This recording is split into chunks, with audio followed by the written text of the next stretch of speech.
Hello दोस्तों, legal logic learning में आपका तहे दिल से स्वागत है। जी हाँ, आपने बिल्कुल सही पढ़ा है कि संविधान को ना जानकर आप सबसे बड़ी गलती कर रहे हैं। आपके मन में ये सवाल आता होगा कि हमने क्या गलती कर दी। ये तो वह संविधान ही है ना, वो संविधान जिसको देखकर एक गवर्नमेंट एक स्टेट को चलाता है।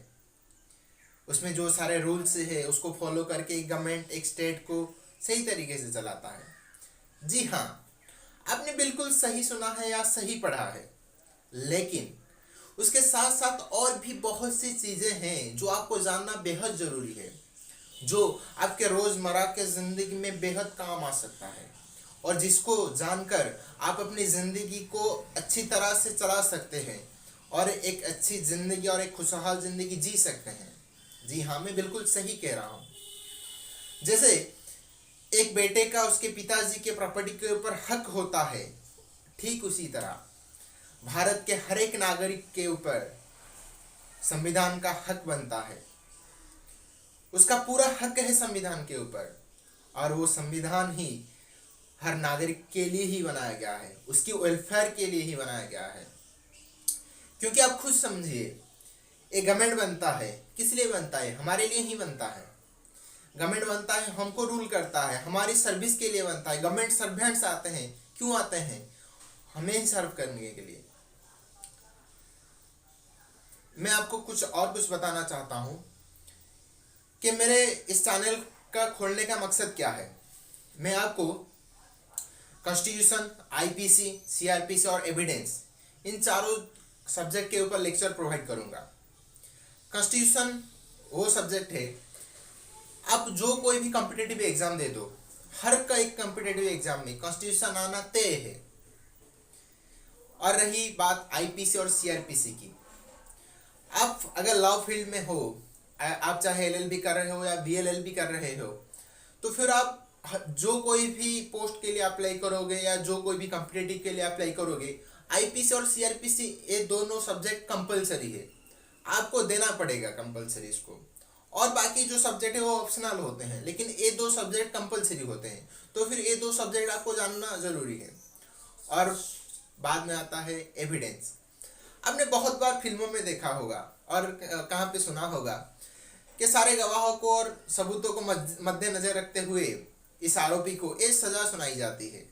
जी हाँ, अब बात आ रही है सबूतों की, एविडेंस। जिस चीज़ों को देखकर किसी को सजा सुनाई जाती है वो होता है एविडेंस, और इस एविडेंस को जानना बेहद ज़रूरी है। इसलिए मैं इन चारों सब्जेक्ट को कवर करना चाहूँगा। एक होता है कॉन्स्टिट्यूशन और आईपीसी, सीआरपीसी और एविडेंस। तो चलिए हमारे टॉपिक के ऊपर आते हैं। पहले हम जान लेते हैं कि संविधान क्या होता है। संविधान एक लीगल सेंटिटी है जो एक अपने रूल के हिसाब से एक फ्रेमवर्क क्रिएट करता है। उस फ्रेमवर्क में हिसाब से गवर्नमेंट को एक स्टेट को चलाना होता है। जी हाँ, और साथ ही साथ और भी बहुत चीज़ें हैं, और जो सबसे इम्पोर्टेंट होता है वो होता है फंडामेंटल राइट्स, जो भारत के हर एक सिटीजन को दिया गया है, वो फंडामेंटल राइट्स। आखिर फंडामेंटल राइट्स क्या होते हैं? तो चलिए जानते हैं फंडामेंटल राइट्स क्या होते हैं। फंडामेंटल राइट्स मौलिक अधिकार कहा जाता है। जो बेसिक अधिकार है, भारत के हर एक नागरिक के जो अधिकार दिया जाता है उसको फंडामेंटल राइट्स कहते हैं। फंडामेंटल राइट्स में बहुत सी चीज़ें आते हैं, जैसे कि आपके पास है राइट टू इन्फॉर्मेशन है, राइट टू फ्रीडम है, राइट टू स्पीच है, right to life and personal liberty है, इक्वालिटी बिफोर लॉ है, बहुत सी चीज़ें हैं। इक्वालिटी बिफोर लॉ है, जो आगे कानून के आगे हर कोई सेम है। और राइट टू मूवमेंट है, अगर आप चाहोगे कहीं भी जगह पर घूमना चाहोगे आप घूम सकते हो। अगर आप कहीं जाकर वहाँ पे रहना चाहते हो तो आप रह सकते हो। राइट टू इन्फॉर्मेशन है। राइट टू इन्फॉर्मेशन के तहत आप गवर्नमेंट को या कोई भी चीज़ अगर आप चाहते हो जानने के लिए तो आप मांग सकते हो डायरेक्टली। और जो इम्पोर्टेंट है वो है right to life and personal liberty, जो सबसे बेहद इंपॉर्टेंट है, क्योंकि राइट टू लाइफ है यहाँ पे और पर्सनल लिबर्टी भी है। तो राइट टू लाइफ के तहत आपको एक जिंदगी जीने का अधिकार दिया जाता है, जहाँ पर राइट टू फूड है, राइट टू एयर है, राइट टू वाटर है। तो फिर एक अच्छी जिंदगी जीने के लिए जो सारी बेसिक चीजें हैं, जैसे कि खाना पीना, ये सारी चीजें आपको रहना, ये सारी चीजें आपको प्रोवाइड किया जाएगा। ठीक उसी तरह आपने कुछ चीजें नहीं जानी होंगी शायद, अगर आप कहीं पब्लिक प्लेस में हो तो फिर वहां पर अगर कोई स्मोकिंग करता है तो फिर वो आपके एयर को हैम्पर करता है, वो एयर को पोल्यूटेट करता है। तो आपका पूरा हक है उसको ऑब्जेक्शन करने के लिए, क्योंकि आपके पास राइट है, राइट टू एयर और प्यूरिफाइड एयर। तो फिर आप उसको ऑब्जेक्शन कर सकते हैं। और भी ऐसे बहुत सी चीज़ें हैं फंडामेंटल राइट्स के तहत आते हैं जो आपको जानना बेहद ज़रूरी है, और जिसको जानने के बाद आप अपने हक मांग सकते हैं, चाहे वो गवर्नमेंट से हो या अपने सोसाइटी में हो। आप उसको हक अदा कर सकते हैं, वो हक जता सकते हैं।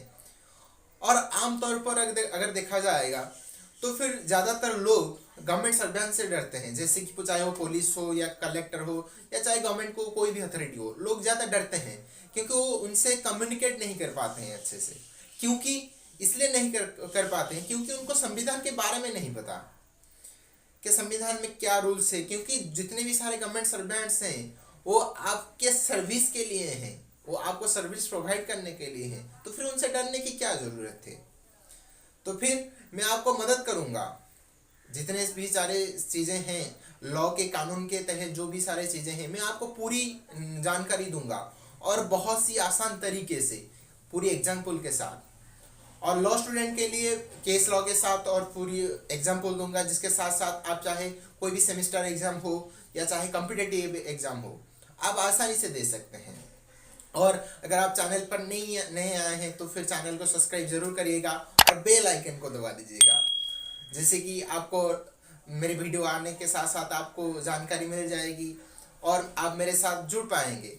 क्योंकि एक शुरुआत हो गई है एक लंबी रेस के लिए।